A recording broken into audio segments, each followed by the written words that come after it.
Eagle media ప్రేక్షకులకు నమస్కారం. నా పేరు ఎరుబాపారావు, అత్తోట గ్రామం, కొల్లిపర మండలం, గుంటూరు జిల్లా. ప్రకృతి వ్యవసాయ రైతుని.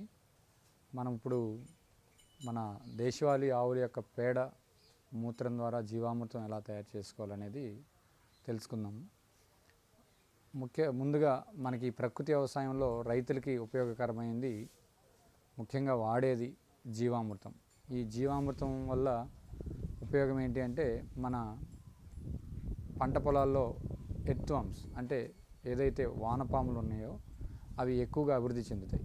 దానికోసం మనం ఈ జీవామృతాన్ని వాడతాం. పాలేకర్ గారు చెప్పిన విధానంలో మేమిక్కడ ఆవు పేడ ఒక 10 కేజీలు ఫ్రెష్గా ఉండేది, తాజాది. గోమూత్రం మీకు ఎన్ని రోజులు నిల్వ ఉన్నా కూడా ఇబ్బంది లేదు. గోమూత్రం ఒక 10 లీటర్లు. తర్వాత శనగపిండి కానివ్వండి, నూనె లేని గింజల యొక్క పిండి ఏదైనా తీసుకోవచ్చు. మేము శనగపిండి వాడుతున్నాం. మీకు ఇంకా తక్కువ ధరలో ఏదన్నా వచ్చేది ఉంటే ఆ పిండి కూడా వాడుకోవచ్చు, నూనె శాతం లేని పిండిని. అది ఒక 2 కిలోలు. తర్వాత 2 కిలోలు బెల్లం. 2 కిలోలు బెల్లం కూడా అందుబాటులో లేని వాళ్ళు బాగా పండిన అరటిపళ్ళు గుజ్జు కానివ్వండి, మామిడి పళ్ళ గుజ్జు కానివ్వండి, లేదంటే ఏదైనా స్వీట్నెస్ తీపి ఉండేది మంచి పండ్ల గుజ్జులు ఏదైనా కూడా బాగా పండిపోయిన దాని ద్వారా కూడా చేసుకోవచ్చు. అంటే 10 లీటర్ల ఆవు మూత్రం, 10 కిలోల ఆవు పేడ, 2 కిలోల శనగపిండి, 2 కిలోల బెల్లం. తర్వాత గుప్పెడు పుట్టమన్ను, అంటే మన చీలగట్ల మీద ఉండే చెట్ల దగ్గర పుట్టలు ఉంటాయి, ఆ పుట్టల దగ్గర నుంచి సేకరించిన ఒక గుప్పెడు మన్ను తీసుకొని ఈ మొత్తం మిశ్రమాన్ని కలిపేసుకుంటూ తర్వాత 180 లీటర్ల నీళ్లు పోసుకోవాలి. ఈ 180 లీటర్ల నీళ్లు పోసుకుని అంటే 200 లీటర్లు మొత్తంగా తయారవుతుంది ఒక డ్రమ్ములో.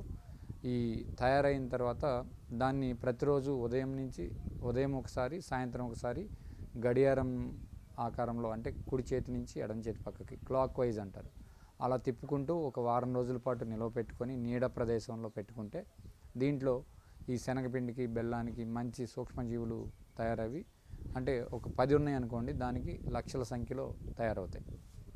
ఈ జీవామృతాన్ని మీరు మన మొక్కలకి, అంటే మీ ఇంట్లో పెరట్లో ఉండే మొక్కలకి చేసుకోవచ్చు, అంటే పారించుకోవచ్చు, స్ప్రే చేసుకోవచ్చు, లేదంటే చల్లుకోవచ్చు. అట్లనే మన పొలాల్లో ఉండే పంటలకి నీటి ద్వారా పారించవచ్చు, డ్రిప్ ద్వారా వడగట్టుకొని ఇచ్చుకోవచ్చు, తర్వాత స్ప్రే చేసుకోవచ్చు, లేదంటే కల్లాపిలాగా చల్లుకోవచ్చు. దీనివల్ల మంచి ఉపయోగం ఏంటంటే, భూమి సారవంతం అవటానికి కావలసిన ఎర్రలు, వానపాములు అంటారు, ఎర్రలు అంటారు, ఇంగ్లీష్లో ఎర్త్వామ్స్ అంటారు, ఇవన్నీ చక్కగా అభివృద్ధి చెంది మన భూమిని గుల్లబారిపోయేలాగా చేసి, ఆ భూమిలో వేసే పంట సహజంగా సూర్యరశ్మి నుంచి, గాలి నుంచి, తేమ నుంచి తీసుకునే ఆహార పదార్థాలని సహజంగా తీసుకునే ఏర్పాటు ఈ యొక్క ఎర్త్వామ్స్ భూమిని తయారు చేసి అలా తీసుకునేలాగా తయారు చేయడానికి ఉపయోగపడుతుంది. దీన్ని ఘన రూపంలో కూడా తయారు చేసుకోవచ్చు.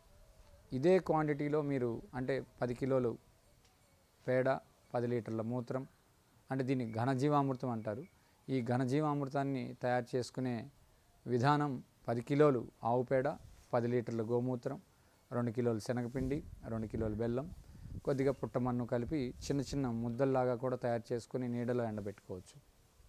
దీన్ని నీడలో ఆరబెట్టుకున్న తర్వాత ఒక వారం రోజులకి లేదా 10 రోజులకి పొడిలాగా తయారు చేసుకొని దాన్ని మనం మొక్క చుట్టూ పాదు చేసుకొని ఆ పాదులో దీన్ని చల్లేసుకొని దానిపైన మల్చింగ్, అంటే ఏదైనా గడ్డి కానీ లేదంటే రాలిపోయిన ఆకులు, ఆ మొక్క యొక్క ఆకులు కప్పేసి ఉంచితే రోజు సాయంత్రం పూట నీళ్లు పెట్టుకుంటా ఉంటే ఆ మొక్క చుట్టూ కూడా ఈ ఎర్త్వామ్స్, సూక్ష్మజీవులు అన్నీ పెరిగి ఆ మొక్క ఏపుగా పెరగడానికి కూడా కారణమవుతుంది. అంటే రెండు పద్ధతులు అన్నమాట. అంటే ద్రవ రూపంలోనూ తయారు చేసుకోవచ్చు, ఘన రూపంలోనూ తయారు చేసుకోవచ్చు. ద్రవ రూపంలో చేసుకునేదాన్ని ద్రవజీవామృతం అంటాము, ఘన రూపంలో అంటే గట్టిగా ఉండేదాన్ని ఘనజీవామృతం అంటాము. ఈ విధంగా చాలామంది తయారు చేసుకొని మంచి ఫలితాలు మీ చిన్న చిన్న, అంటే మన ఇంటి చుట్టూ ఉండే పెరట్లో కానివ్వండి, ఇప్పుడు చాలామంది నగరాల్లో టెర్రస్ గార్డెనింగ్ చేస్తున్నారు, తర్వాత రూఫ్ టాప్ గార్డెనింగ్ అంటున్నారు, లేదంటే చుట్టుపక్కల ఉండే ఏరియాల్లో గార్డెనింగ్ చేస్తున్నారు. వీళ్ళందరికీ కూడా ఈ ఘనజీవామృతం కనుక వాడుకుంటే మంచి ఆ భూమిని సారవంతం చేసుకోవచ్చు, అట్లానే మంచి ఆహారాన్ని కూడా మనం పొందొచ్చని మేము తెలియజేస్తున్నాం. ధన్యవాదాలు. నమస్కారం.